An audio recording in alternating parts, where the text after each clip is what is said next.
So nice to see you, Rafia. Hello, Remy. Good to see you too. Yeah.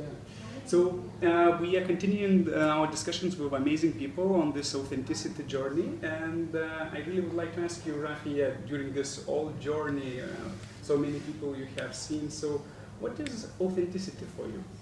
How would you describe it? Well, it's a big question. I think for me it's really when our outer actions match with our inner world. Mm-hmm.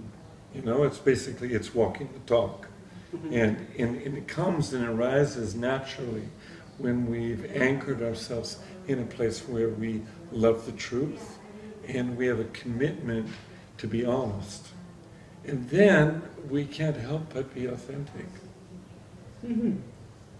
And this love of the truth, like, where does it come from? Like, or how to sense this, that this is truth for me? Like, Well, for me, it's a kind of remembrance and it's a questioning, because my personality has all of its preferences and habits. It has a great tradition of looking into what I think will work best in a possible situation in order to get the results that I want.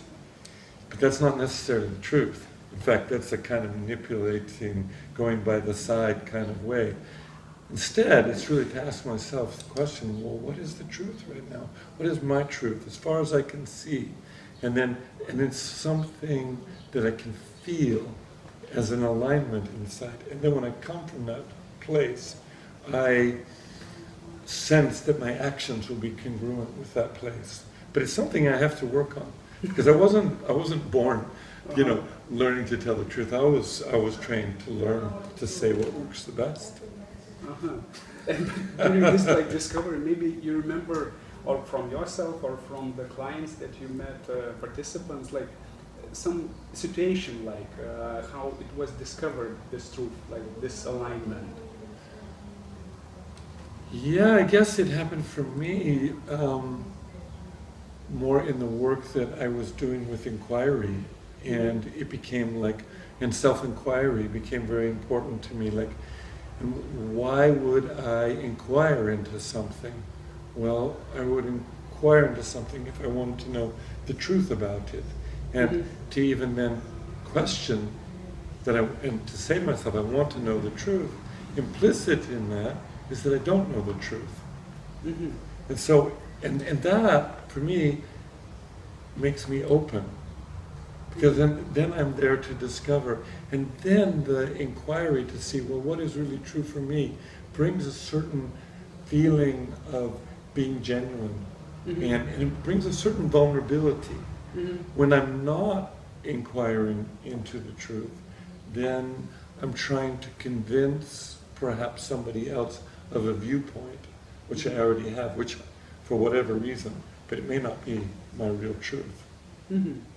You mentioned this inquiry, like not everybody familiar, what is it, like how would you describe what is it inquiry, and what questions would be good to go or to use in inquiry? Well, inquiry, first of all, it's the basis of science, to inquire. And the word itself literally means to question. And like I was saying a moment ago, if we question something, implicit is that we don't know the answer, but we want to know the answer. Mm-hmm. So that then starts, and that we're curious to know the answer. So that creates a certain inner atmosphere, which I find is very conducive towards moving towards the truth. Then if I add, okay, I love the truth and I want to know the truth, even if the truth makes me uncomfortable or it's inconvenient, I'd rather know the truth than get stuck in a lie. So that creates an inner atmosphere which gets me moving in a particular direction. And then I think the next aspect of it is to be courageous. Mm-hmm. And that comes back to authenticity as well, because I think it takes courage to be authentic. And I think it takes courage in order to say what I really feel or what I find to be true, because what I find to be true might upset somebody else, or it might be inconvenient for somebody else. So courage is another factor I find in inquiry that's very important. And the question, like, what would be the question that you could leave, the person who is watching now to inquire, to go with this courage and this curiosity? Well, I think the question is really to ask yourself, first, do I love the truth? Do I want to know the truth? You know? And if the answer is yes, then that automatically leads to the place where I'm willing to look into and inquire about whatsoever is happening to myself and have the truth be revealed as something that's maybe different than what my former beliefs were. And that takes courage again. And it takes the willingness and openness to change, and the kind of love to change. And that's all implicit in authenticity, because we do change all the time. If I would be telling you the same things right now that I would have answered to these questions 10 years ago, I would be lying.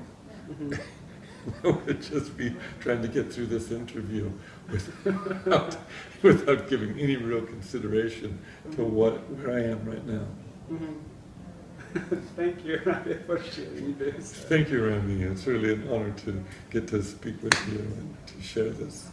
Thank you. Yeah, it's a pleasure. The question is, like, do I really love the truth? Thank you.